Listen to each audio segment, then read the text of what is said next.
Hello, Mr. Urban. It's nice to see you again. From our previous session, I know you spoke about the relationship you and your wife were going through in the bad terms. You got left off. So I want to ask you, what would make you cheat on your wife? You know, I've been asked that question every day for the past 2, 3 weeks. And the only thing I can respond with is what would make a wife cheat on her husband? I mean, it's petty. I know it's petty, but I loved her.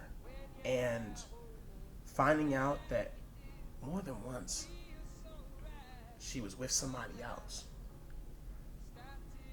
that took something from me that I couldn't get back. And for months I was dealing with what could I have done? What was it? What did I do? Because it has to have been me. She's too nice a person for that, right? She's too smart a person for that, right? And then weeks of me finally understanding that it wasn't me. A decision that you make is a decision that you make. So, when Susie, my administrative assistant, came into the picture, I had a decision that I had to make.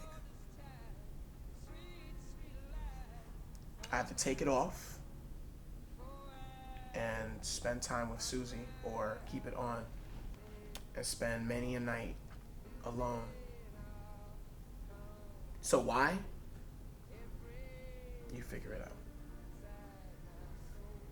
So do you think that you did it for revenge? Were you trying to get back at your wife? I guess. I mean,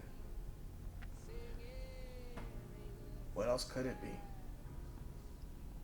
Yeah, maybe I am that petty. But it's not love anymore. So why are you still in a marriage, Mr. Urban, if it's not love? If it's not for love? Why do you feel that you must stay in a marriage? Because that's the type of household I was brought up in. Explain that to me. My dad always told me that you take care of your business, and your girl is your business. You never leave her. You take care of her. No matter what, that's what you do. So when I got older, I asked him, what do you mean you never leave her? He said, divorce is not an option. That's pretty much how it is in my household. So are you saying because of how you were raised up is why you're still in the marriage? It's the only thing that makes sense. Are you happy? Do I seem happy? Have you spoken to your wife about this? No. So everything that I feel, everything that I am, is stuck on the inside. It's actually the first time I've actually talked about any of it. Okay, Mr. Urban. So let's try this exercise. I'm gonna pull out chairs. So pretend that this is your wife here Why are we and doing this? express your feelings. Why do I have to do this? Because you never spoke about it, right? So express your feelings, let it out, and see how you would tell her what you're feeling inside. Do you feel uncomfortable?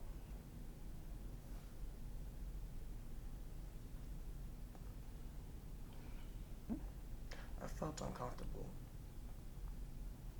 since the moment I found out that you just didn't love me anymore.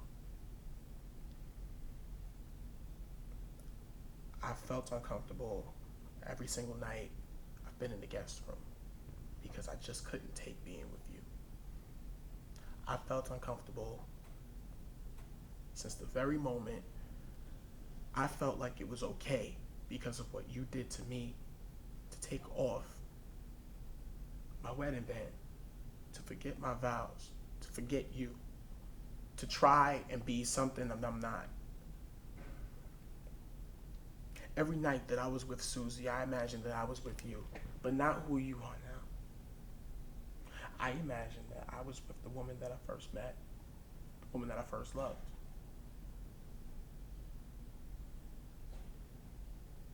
But you're not the same person anymore. I haven't been the same person in over a year. And every day that I wake up and I see your face, I have to imagine that you are that same person. Because that's the only thing that keeps me around. That and the fact that I just don't think I can leave. And it's not because I love you so much anymore, because it's not you that I love. It's not because of anything religious, it's because I don't want to deal with my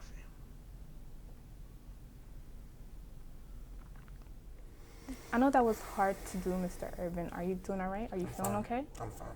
Okay. So I want you to realize, like, can you not see that your belief is causing this pain inside, your depression and your unhappiness? It makes sense, if that's what you're saying.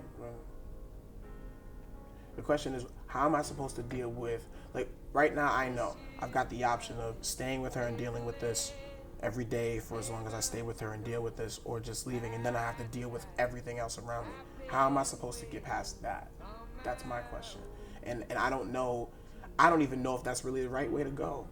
What is everything else? What do you My mean? family, the judgments, what I'm gonna have to deal with. My brother, who by the way is married, and he's not dealing with infidelity, but he's dealing with the same depression I am. The love isn't there anymore.